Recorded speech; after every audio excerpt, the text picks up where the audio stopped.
Okay, so continuing on with the video, I went through 24 even. We're on page 226 in the new video. If you're in the new book, we're gonna start now on number 26. The directions change a little bit. It says write an equation for the translation of y equals 4 to the x that has the given asymptotes. And on number 26 it says x equals 2 and y equals 2. So to see those asymptotes, it would be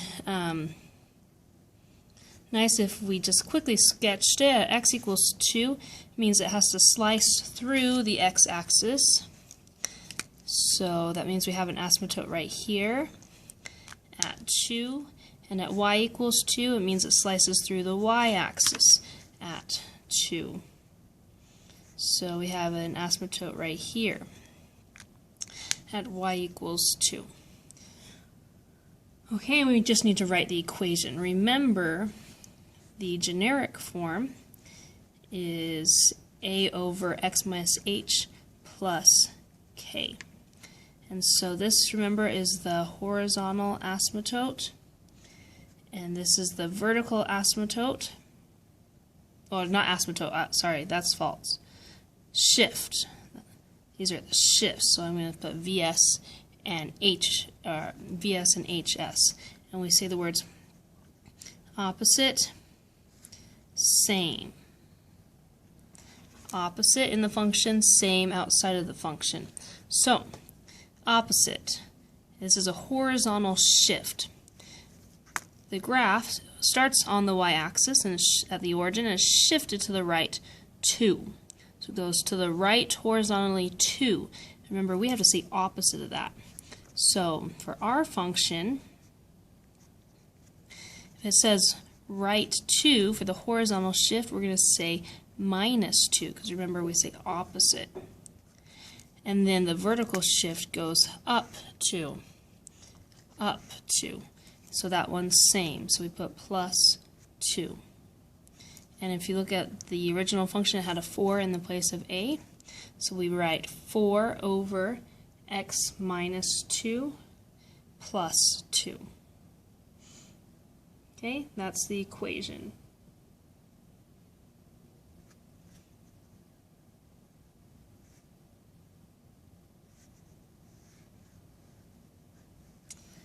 Number 28.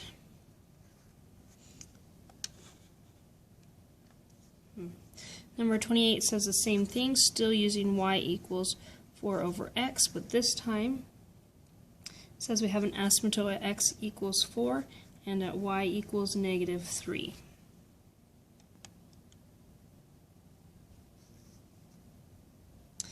Okay, so again, I like to see it visually. So at y equals negative 3, 1, 2, 3, cutting through the y-axis. And at x equals 4, 1, 2, 3, 4, cutting through the x-axis. Negative 3 and 4. Okay, now we can write the function. Y equals, we had a 4 up top because that was given to us. Now the horizontal shift, like we had up above, we look horizontally at the origin, it's gone right 4. Again, at the origin, we've gone right 4. So we think the word opposite. So instead of plus 4, we would put minus 4. And outside the function is the vertical shift. Starting on the x-axis, it's shifted down 3. Down 3. And for the vertical shift, we think same. So that'd be minus 3.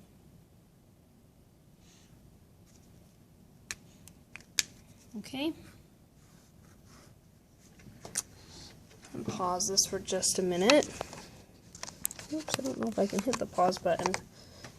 Well, while you fill that out, I just need to bring up my book really quick.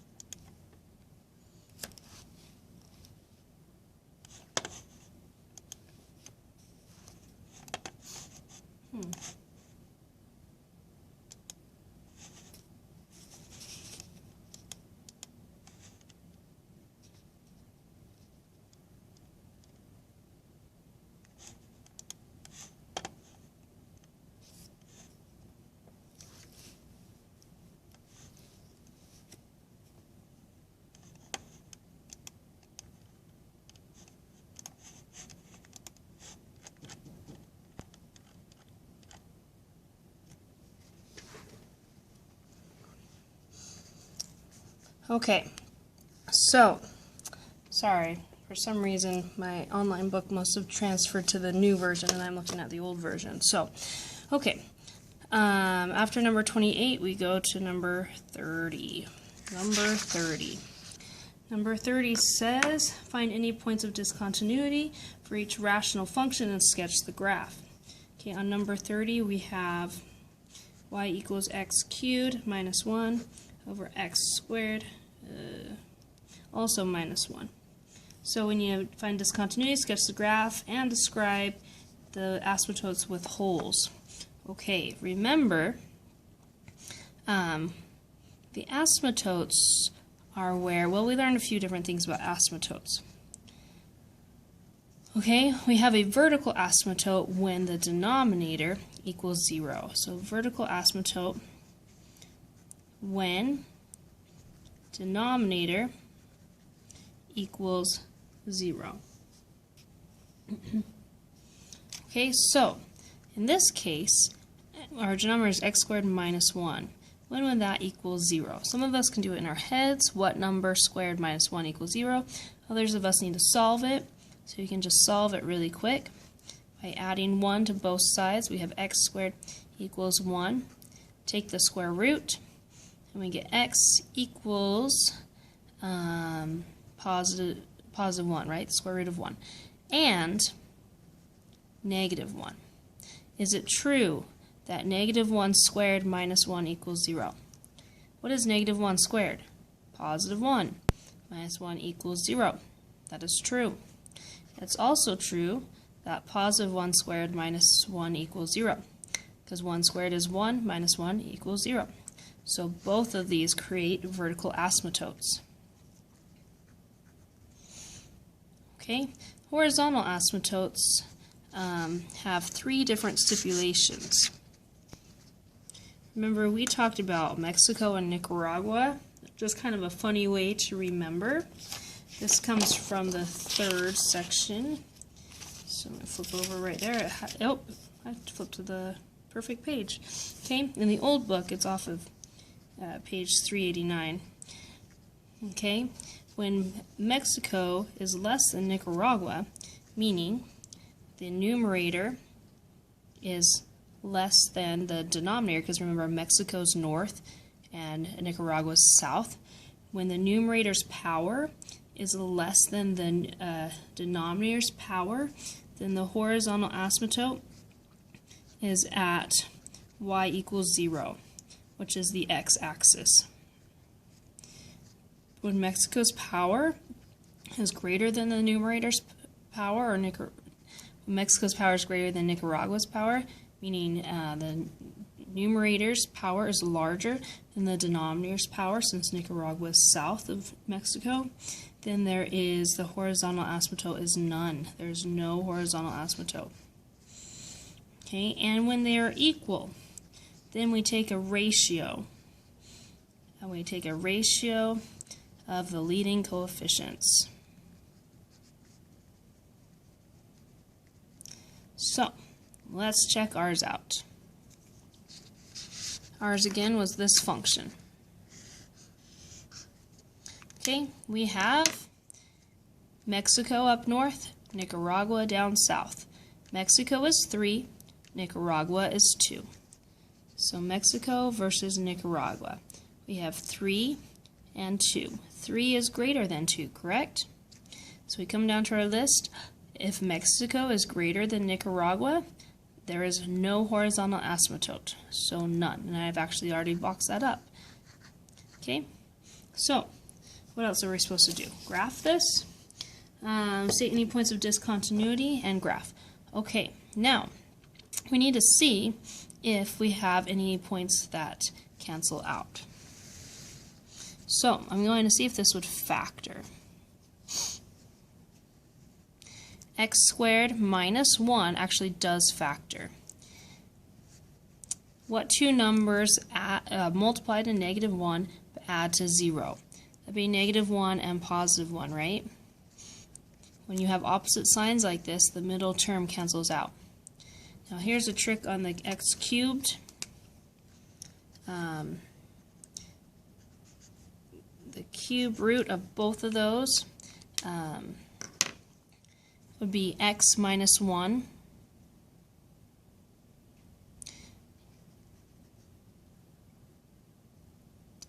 Ooh, that's a difference of cubes, and so that we didn't actually have to learn that this year. So x minus 1 and x plus 1, if we can find, would this be the same as x cubed minus 1? Well, let's see. X times x is x squared, right? And x times negative 1 and negative 1 times x does not allow, since these are the same signs, we are not going to get the operations to cancel out. So for this case, I'm not going to see any removable discontinuities right away because we weren't required to learn how to break down the x cubes. So all we have are going to be the asymptotes. So let's graph this. If we get an XY chart going on really quick, we can grab some points to graph it. Now your XY chart should be focusing around the vertical asymptote. Okay, the vertical asymptotes, oh, we have two, 1 and negative 1. Okay, so we need some numbers smaller than negative 1 and larger than positive 1. Okay, so smaller than negative 1, negative 3. Larger than positive 1 would be positive 3. So let's just take it to our usual negative 3 to positive 3. And remember, we learned a quick way to do that with our calculator. So if you turn your calculator on, go to y equals, clear out the old stuff. We're going to type in the original function, okay, so which is x cubed minus 1. So since this is a binomial, we need to put it in parentheses. Parenthesis x to the third power minus 1, close the parentheses. Now divided by, we have another binomial, so you need to put in parentheses x squared minus 1. X squared minus 1. Okay. Remember, we learned if you go to the graph button above graph, it says in blue table. Go second table. It will give us, ooh, I'm on positive 18. I don't want to go that far. It will give us the values we want from negative 3. There we go. We can easily just plug them in. Okay, so at negative 3, the y value is negative 3.5. Negative 2, the y value is negative 3. Negative 1, the y value is error. Because we already talked about there's an asymptote there. 0, 1. At positive 1, we get an error. Remember, get the error, you have an asymptote.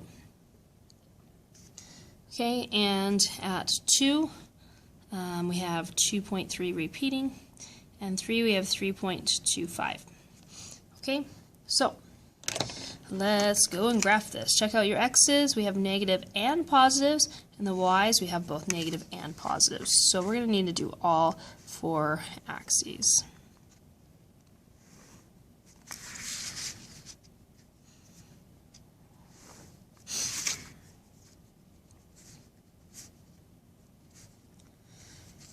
Label x and y and make sure you put the arrows. Now for my x's, I need to come out to negative 3, out to positive 3. Try your best to evenly space. Now for the y's, it looks like we have to go to at least 3.5, so I'm going to take it to 4 both ways. Okay, 1, 2, 3, 4,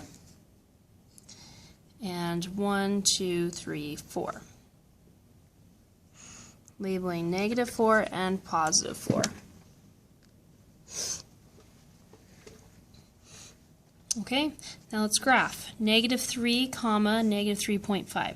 So we go left, negative 3, down, negative 3.5, which is right there. Negative 2, negative 3, go left, negative 2, down, negative 3. Negative 1, we get an error, because remember, there is a vertical asymptote at negative 1. Okay, at 0, 1, it's right there. And then we get another error, because there's an asymptote. 2, 2.3, we go up to 2.3. 3, 3.25. Okay, right now it's kind of hard to see the branches because we've only graphed integers. So if we want to just take a sneak peek at our calculator, we've already put in the formula, so we just hit graph and we can take a look at what it actually looks like. And you can see, whoops, oh, that must cancel out. You can see right here, as it's approaching, it's going up and then it's going to curve sharply down, so let's put that in.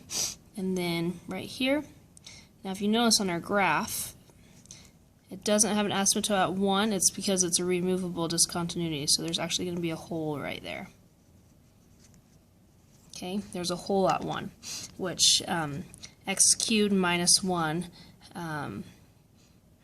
must have a factor of x minus 1, and that's okay that we don't know how to factor those yet.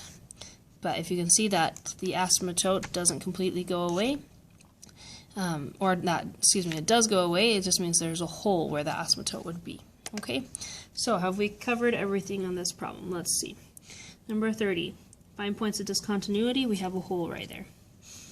Okay, sketch the graph. We've done that. Describe any vertical and horizontal asymptotes. Okay, so we have our horizontal asymptote is none. Vertical asymptote, there's actually only one. X equals -1. We had a removable point of discontinuity at x equals 1. And when it's a removable one, that's what creates our hole. Okay? Removable point of discontinuity at x equals 1. Okay, number 32.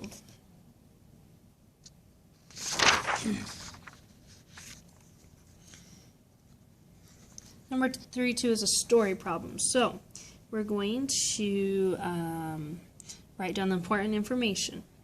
The startup cost of a company, startup cost is $150,000. For each rational function, sketch the graph. Oh, sorry. It costs 17 cents per headset to manufacture. Graph the function that represents the average cost of a headset. How many must be manufactured to result in a cost less than $5 per headset? Okay, so the startup cost was $150,000. The cost of a headset is 17 cents per headset to manufacture.